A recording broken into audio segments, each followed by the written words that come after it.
para nos conduzir nesse momento, por favor. Senhor nosso Deus, pedimos, Pai, que nos direcione nesse momento, abrindo a nossa mente, abrindo nossos corações para receber a Tua mensagem, para receber os Teus ensinamentos. Guia também, Senhor, o pregador, guia, Senhor, o pastor, para que ele possa, Pai, direcionado pelo Teu Santo Espírito, pela Tua Santa Guarda, que ele possa falar conosco, Senhor, através da Tua palavra. Nos ensina nessa noite, nos ministra, para que fortaleça a nossa fé e que sigamos nos Seus caminhos. Amém. Amém, Jesus.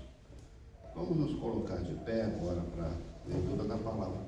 Vou pedir a Luciane que faça a leitura do Evangelho de Marcos, capítulo 9, versículos 2 a 9. Por favor, irmãos. 6 dias depois, Jesus tomou consigo Pedro, Tiago e João e os levou em particular a sós a um alto monte. E Jesus foi transfigurado diante deles. As suas roupas se tornaram resplandecentes, de um branco muito intenso, como nenhum lavandeiro no mundo as poderia alvejar. E lhes apareceu Elias com Moisés, e estavam falando com Jesus. Então Pedro, tomando a palavra, disse a Jesus: Mestre, bom é estarmos aqui. Façamos 3 tendas, uma para o Senhor, outra para Moisés e outra para Elias. Pois não sabia o que dizer, pois por estarem eles apavorados. A seguir veio uma nuvem que os envolveu, e dela veio uma voz que dizia: Este é meu filho amado, escutem o que ele diz. E de repente, olhando ao redor, não viram mais ninguém com eles, a não ser Jesus. Palavra do Senhor, palavra da salvação. Graças a Deus. Aleluia, aleluia, aleluia, aleluia, aleluia, aleluia, aleluia, aleluia. Podemos nos assentar.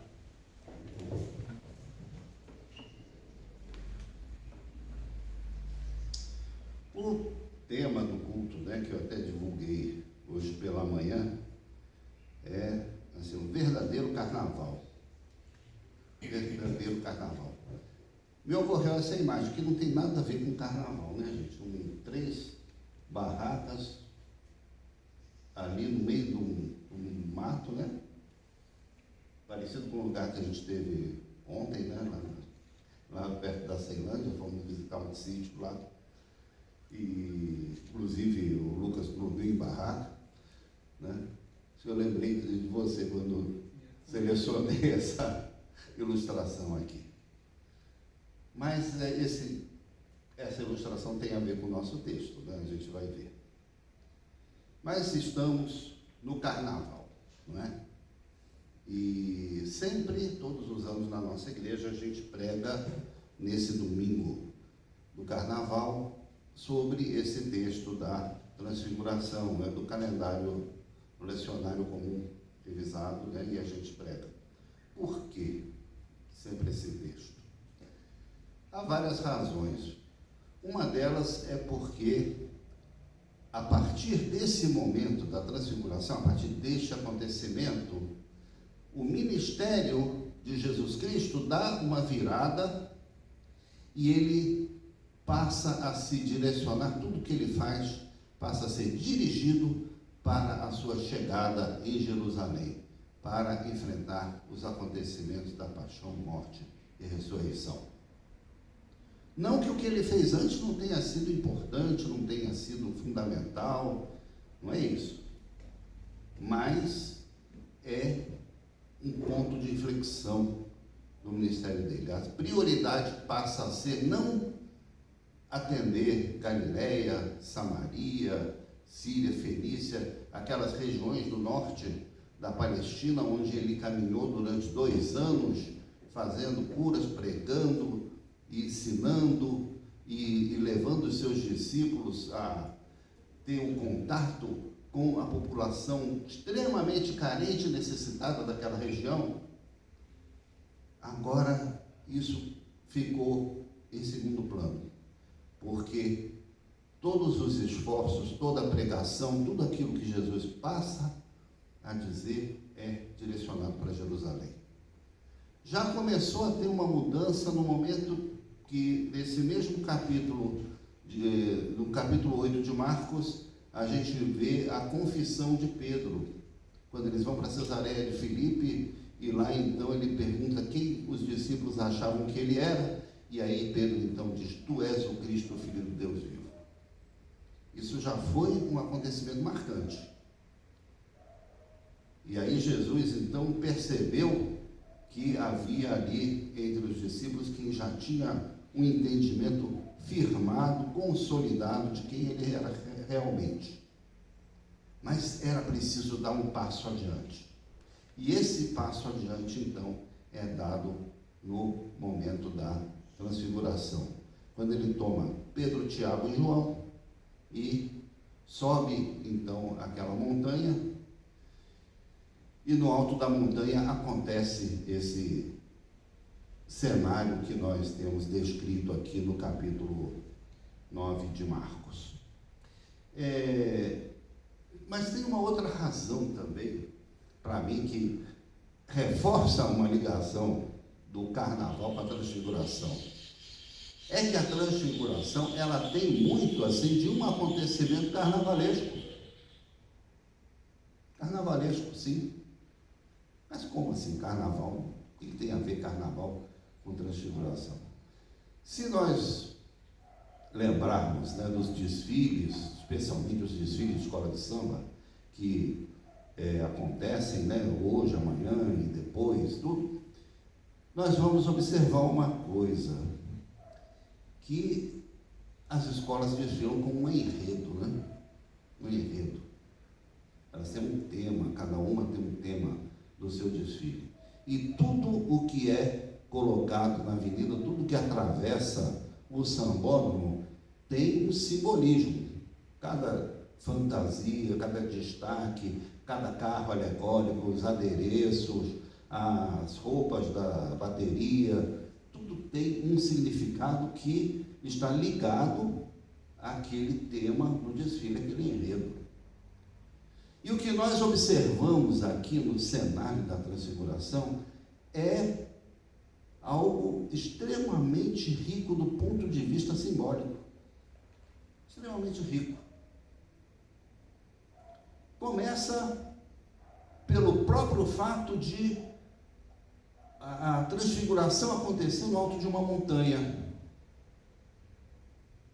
Quando Moisés sobe o Monte Sinai, ele tem também uma visão de Deus. E lá, Deus entrega a ele, segundo o relato do livro do Êxodo, 2 tábuas, as tábuas da lei, ali escritas em hebraico, tudo direitinho, 2 tábuas, e ele desce daquela montanha, então, trazendo um resumo da lei de Deus, em 10 preceitos. Então, a montanha é o lugar em que Deus tem um encontro com aquele que era o seu mensageiro, o seu sacerdote, o seu profeta, a figura mais importante até então da história da salvação, que era Moisés. Da mesma forma, Elias, profetizando contra a casa real de Israel, contra o reino desastroso de Acabe e da sua esposa Jezabel, ele também é levado a procurar um lugar para se esconder, porque ele sabia que por eles a cabeça dele não ia durar muito tempo em cima do pescoço, não é? Então ele tem que arrumar um lugar para se refugiar. E ele vai se refugiar onde? Numa montanha. E nessa montanha ele bebe a água da chuva, e os corvos, as aves, traziam alimento para ele. Ele teve que ficar lá escondido, e enquanto estava lá escondido, ele tem também um encontro com Deus, aquela cena da tempestade, aquela cena dos raios e aquela cena da brisa suave, e é na brisa suave que ele consegue discernir a fala de Deus, a presença de Deus diante dele. Então, mais uma vez, a montanha presente. E quais são os personagens que se encontram com Jesus nessa montanha? Justamente Moisés e Elias. Sem falar numa outra coisa, que tanto Moisés como Elias não tinham túmulo.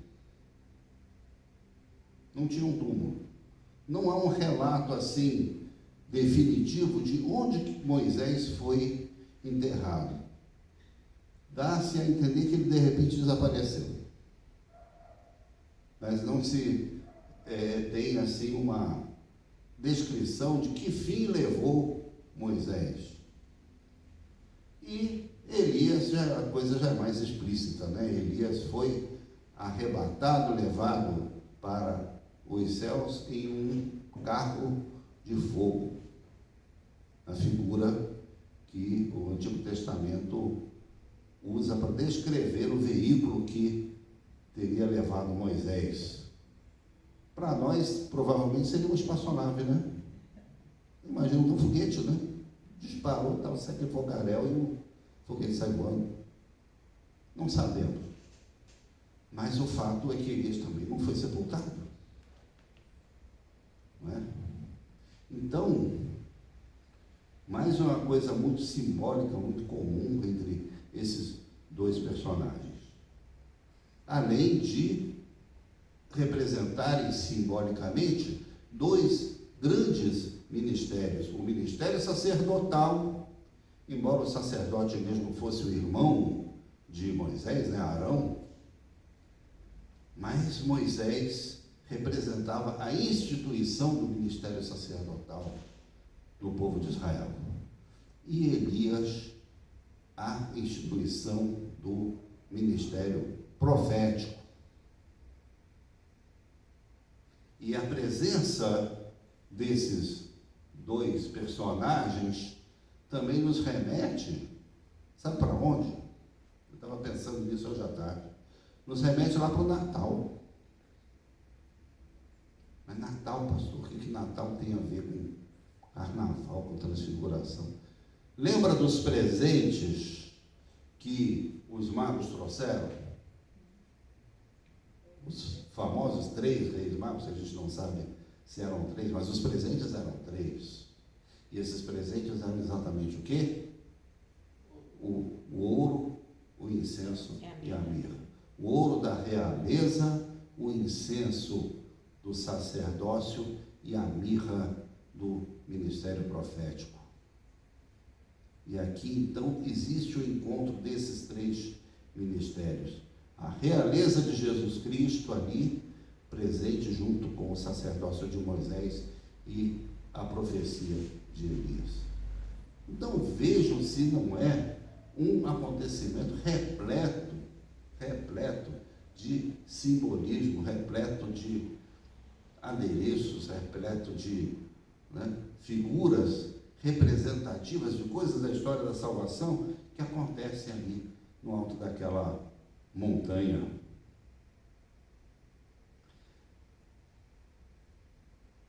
Isso sem falar no que acontece visualmente, não é? As vestes de Jesus e dos outros presentes ali, extremamente brilhantes, um espetáculo de luz, mais ou menos que a gente vê nos desfiles, né? A luz é muito explorada, né? Tanto no desfile noturno como no desfile diurno, né? As escolas que percorrem a avenida já no amanhecer, usa-se muito espelho, muita coisa para ter aquele efeito visual. Há efeitos visuais também aqui no momento da transfiguração. Então, existe sim esse lado, eu diria, carnavalesco, né, mas num sentido mais profundo e mais espiritual do termo, no momento da transfiguração. E ele vem bem a calhar nesse domingo que nós estamos aqui. Um outro elemento aqui também que está presente no simbolismo da transfiguração é o elemento do batismo. Porque depois do encontro entre Jesus, Moisés e Elias, depois da conversa que eles mantêm ali, os três, veio uma voz do céu, dizendo, né? Este é meu filho amado. A mesma voz que aparece, né? Que é ouvida no momento do batismo de Jesus. Ela é reafirmada ali, no alto daquela montanha. Então, observem que momento maravilhoso, que riqueza simbólica, cenográfica, digamos assim, que a gente tem, né? Cênica, nesse momento da transfiguração. Não é à toa que os discípulos, então, reagem com uma certa, um certo espanto, assim, eles ficam meio atônitos diante daquilo. E é nessa hora, então, que Pedro faz aquela sugestão das 3 barraquinhas, né? Das 3 tendas. Ele diz assim, olha, tá bom aqui, né, mestre? Tá bom, gostei desse lugar aqui. Vamos fazer o seguinte, vamos então montar uma barraca para cada um aqui, uma para Moisés, outra para Elias, outra para o Senhor, e vamos ficar aqui um tempo acampando aqui, aproveitando dessa presença, desse momento, desse clima maravilhoso que nós estamos desfrutando. Por ele passavam dias lá em cima, né? Que maravilha! É uma atitude que muitas vezes nos ocorre também, não em acontecimentos assim tão maravilhosos, né?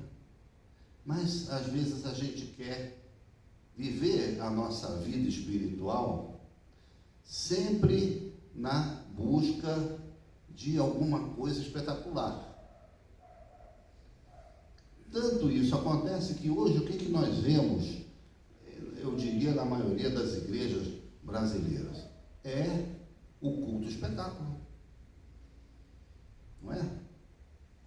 Luzes, muito som, muita efeitos visuais, as roupas, tudo programado, inclusive a transformação do próprio espaço litúrgico em palco, para sacramentar exatamente esse caráter de espetáculo do culto cristão. É um fenômeno que está acontecendo. Então, muitas pessoas se alimentam dessa coisa do espetáculo. Se vai a uma igreja e não encontra esse mesmo clima, essa mesma produção, essas mesmas imagens e tal, não, aquela igreja não é abençoada, né? Não está na plenitude do Espírito. Tem que ter show, tem que ter aquela coisa assim. Era o que estava acontecendo aqui com os discípulos. Eles disseram, poxa, aqui muito mais bacana está aqui do que está lá no meio do deserto, lá andando, enfrentando o samaritano lá, batendo a porta na cara da gente, não é? Muito mais agradável, né? A gente está vivendo essa apoteose aqui do que a vida comum do dia a dia que a gente tem que encarar juntamente no ministério de Jesus. Pois é, o fato é que de repente o espetáculo termina. Eles ouvem essa voz e a última palavra é a seguinte: ouçam o que ele tem a dizer. Ouçam o que ele tem a dizer. E aí, depois de uma nuvem passar ali, a nuvem passa, e eles olham, cadê? Cadê o Elias? Cadê o Moisés? Cadê as barracas? Cadê? Não tem nada disso. Eles olham para todos os lados e só vem o quê? Jesus. Só Jesus é que está ali, só ele sobrou de todo esse espetáculo que foi apresentado. É muito interessante também que a gente nota o seguinte: algumas igrejas são extremamente sacerdotais, né? Sacerdotais, elas vivem de símbolos, inclusive do Antigo Testamento, né? Tem igreja que promove até desfile da arca, né? Réplica da Arca da Aliança, o pessoal se veste com roupa de levita, essa coisa toda. Igrejas centradas no ministério sacerdotal do Antigo Testamento. A gente vê isso. Da mesma forma que a gente vê também igrejas extremamente proféticas. Essas eu até confesso que eu tenho uma certa simpatia por elas, né? A igreja da profecia, a igreja da denúncia, a igreja da militância, a igreja que assume para si uma série de pautas que são pautas da sociedade, não é? Igrejas proféticas, mas que em certo momento tiram o foco da pessoa de Jesus Cristo. Às vezes se enfronham tanto nessas lutas, nessas agendas, que é preciso ter o cuidado de a gente não perder de vista aquele que ficou presente ali depois da transfiguração, que foi Jesus Cristo. É a partir dele que a gente compreende o que aconteceu na história sacerdotal e o que acontece na proclamação profética. Elias foi embora, cumpriu seu papel, Moisés também. Agora resta quem? Jesus. É isso que a gente precisa ter em mente. E a recomendação divina vem na voz do céu e diz: olha, a ele ouvir. Presta atenção no que ele está falando. Essa deve ser a verdadeira proclamação da igreja, não é? Ouvir o que Jesus tem a dizer, né? Porque a mensagem da transfiguração não é o espetáculo. A mensagem da transfiguração não são as luzes, não são as nuvens, não são as vozes, não são. A mensagem da transfiguração é quem? É Jesus. Isso que a gente precisa ter consciência nesse momento, né? Em toda a riqueza do que aconteceu ali. É um texto breve, curto, mas que a gente precisa compreender com toda a sua profundidade, para, no fim, a gente chegar na palavra e na pessoa de Jesus Cristo. É uma lição para os discípulos, é uma lição para a igreja também. A partir dali, Jesus vai enfatizar então o que ele veio fazer: se entregar por nós, enfrentar a morte, derrotar a morte e reaparecer, ressurgir dentre os mortos, declarando a vitória da vida. É essa caminhada, então, a partir daí. E é essa caminhada que nós iremos fazer enquanto igreja no tempo de Quaresma, né? A partir do próximo domingo. Então, a partir da quarta-feira, né? Temos essa caminhada litúrgica e bíblica e doutrinária que a gente vai fazer.